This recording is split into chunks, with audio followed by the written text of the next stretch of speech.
Following opinions are solely those of BoatTEST.com and its test captain.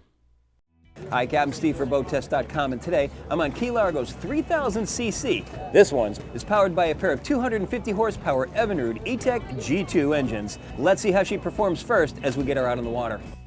Base engines are a pair of 175 horsepower. Max is 300. Here, the 250 horsepower Evinrude E-TEC G2 outboards prove to be a good combination of power and fuel economy. They pushed the boat to a top speed of 56.3 miles per hour and put her on plane in 4.4 seconds, which was also her time to 20 miles per hour. She hit 30 miles per hour in 6.4 seconds. We found best cruise at 3,000 RPM, where the boat ran 25.9 miles per hour and burned 12.9 gallons per hour, giving the 3000cc a range of 352 miles, with 10% of the boat's 195-gallon fuel capacity held back in reserve. When we ran the 3000cc in Bay Chop, the boat took the waves well, and we found that lowering the trim tabs a little bit helped the nose settle, running straight into the seas. In following seas, we left the tabs in the same position, but could trim out the motors, which improved speed and fuel economy. In turns, the boat tracked well in wide sweeps and transmission smoothly from side to side when we ran through our photo boat's wakes. Now, let's head back to the dock and look over some of her more important features. We'll start with the Evinrude E-TEC G2s. This is probably the most technically advanced outboard engine on the market in class. In a nutshell, it provides 4-stroke fuel economy at cruising speeds with 2-stroke torque at the low and mid RPM ranges. Its strongest suit, however, is in its low-maintenance design. It integrates the steering and gear shifting with no external rods or cylinders. The E-TEC G2 has an internal oil reservoir, an 81-degree tilt range, and has auto-winterization. Its beltless magneto system is more reliable than the automobile-type alternators used on most other outboards. And we also like how the lower unit is streamlined and has larger gears and bearings for increased reliability. Plus, this also allows us to utilize larger props for greater thrust.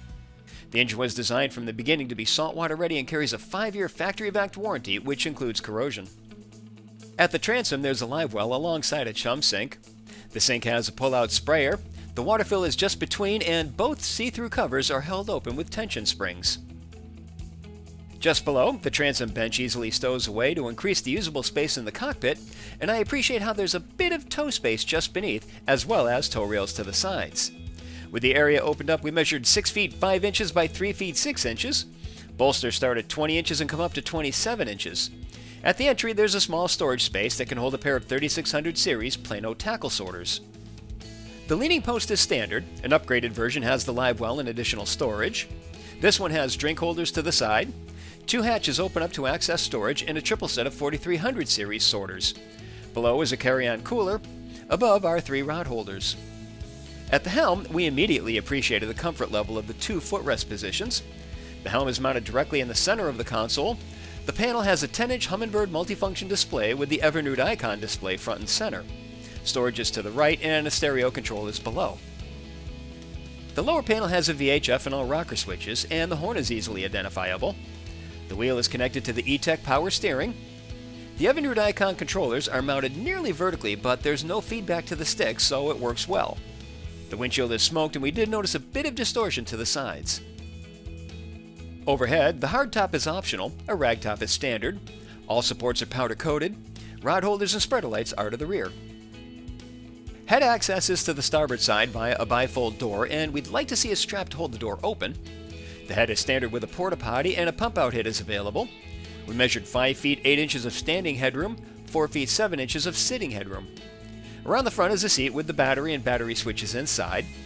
To the side decks, the bulwarks come up 36 inches, and we're impressed with the sheer volume of rails that allow free movement anywhere in a seaway. In the deck is a self-draining fish box.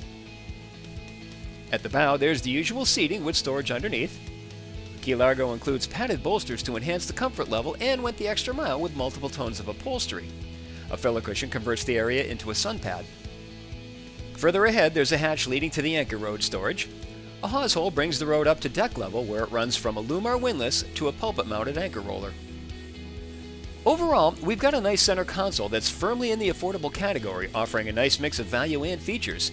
And the twin Evinrude E-TECs offer a good mix of power, economy, and performance.